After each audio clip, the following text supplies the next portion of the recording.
Welcome back to the Two-Man Advantage. We have a couple more things to talk about here. Training camp. Football! Oh, it's so close. Woo! So close. Another month of them not playing meaningful games. Woohoo! It just makes the build up that much better. Makes the regular season. Or the disappointment that much The better. disappointment. Come on, guys. The Kevin? Lions are gonna do. Kevin, what do you I'm got? out. I got nothing. On They're gonna tra- play Yeah, good. some It doesn't matter if you games. guys got nothing because it's Kevin's turn to talk. Let's rock and Okay. roll. yeah, I'll turn my mic on this time. No, training camp matters. When we look at the Lions in particular, you look at who's going to battle for that third and fourth cornerback spot, whether it be Bentley or one of the other young corners they've got. Chris Greenwood is back. Obviously, the maturation of Stafford is why this whole staff was brought in. You look at defensively, how much does Kyle Van Noy play? How much does Ashley Palmer switch back from regular linebacker to I think special Van Noy's going to be a teams? big part of that. I think.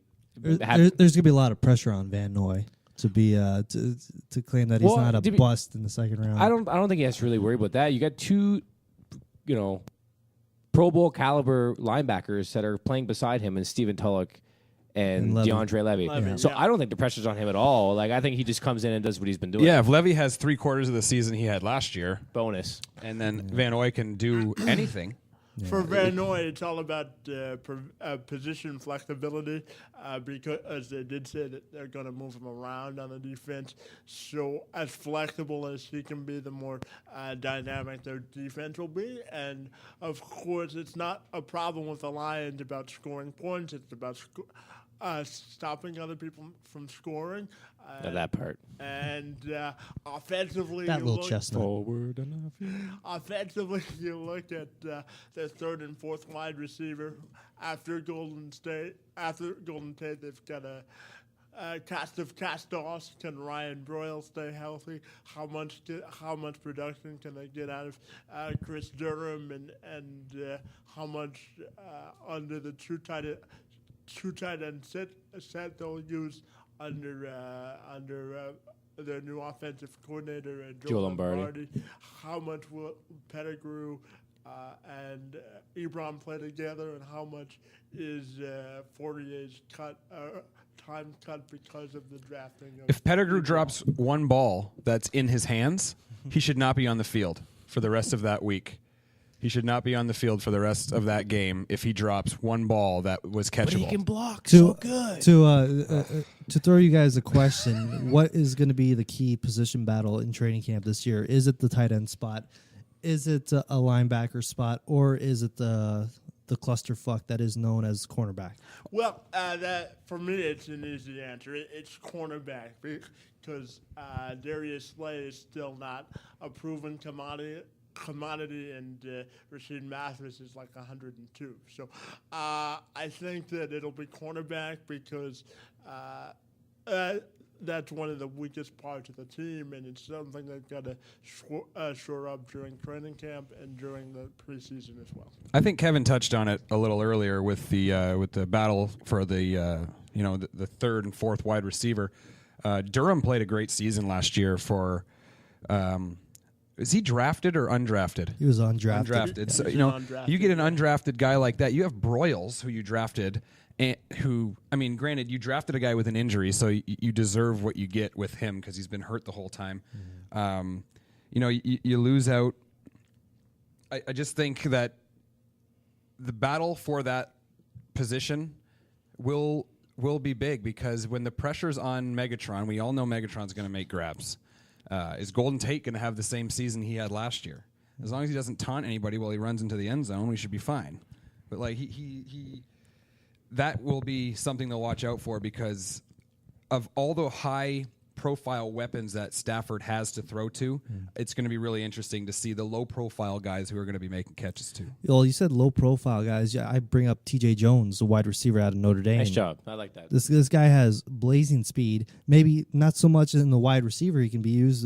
Yeah, they can use him as a slot receiver, but I think they want him as their punt returner, kickoff returner.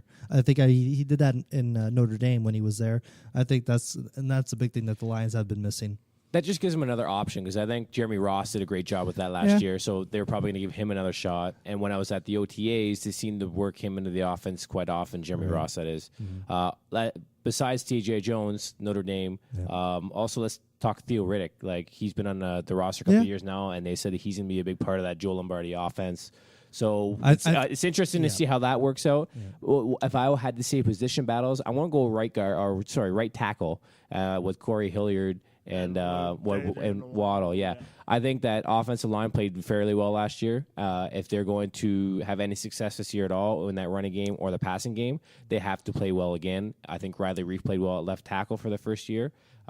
After being tutored by Backus for a year. After being a halfback? Hey, know what? And at least he's got good feet and can move around in the backfield and pull or do whatever. And if you're a tackle, he's a big boy. He seemed to be doing well last year against the best ends in the league, and especially against Peppers and Allen because they're in our division. Which he still has to play against. They just have different colored jerseys on the two. Exactly. And you talk about the offense line. What about the defensive line? You're going to have Jason Jones back in the line. Jason Jones is back. Who was Ziggy, out the entire year. Sue, Fairley. And it's going to be interesting to see how he fits into that. Devin that Taylor. core front four with Sue and Fairley and Ziggy. Well, that just lengthens their depth as far as a defensive front because last year they were limited in the packages that they could put out there because they were playing the same guys and didn't have the same rotation. So I think the return of Jason Jones will be big. And I also think offensively, what will happen with Mikel LaShore in that running back battle as well, because they did say that he got a clean slate to start with the new staff as well. So that'll be another position battle to watch. Let's get these draft picks playing, Quick little question for you. I'm a fan of Joik. Yeah, he's there. Hip-hop parade. Quick little question. You brought up Joik. Does the Lions have the best 1-2 running back combo in the NFL? Are we not including LaShore in that? Well, because if LaShore plays the way he's supposed to be able to, we could have a 1-2-3 punch in the backfield. Yeah, but I'm taking in consideration and that's not last Theo year. Riddick that we just and that's not including Riddick. Yeah, I also like Theo Riddick as like a Darren Sproles kind of player. They've been mentioning that quite often. We'll see. Well, I Reggie think that's Bush was that running back. I mean, he's aging, but but everyone's going to target Reggie Bush. Yeah, exactly. He knows he's that elusive. But if you can sneak a little, Theo Riddick out there, why not? Stick with us. We're right back with some MLB trade deadline talk. And Joe Nathan makes a save, or gets a save. Anyway, stick with us.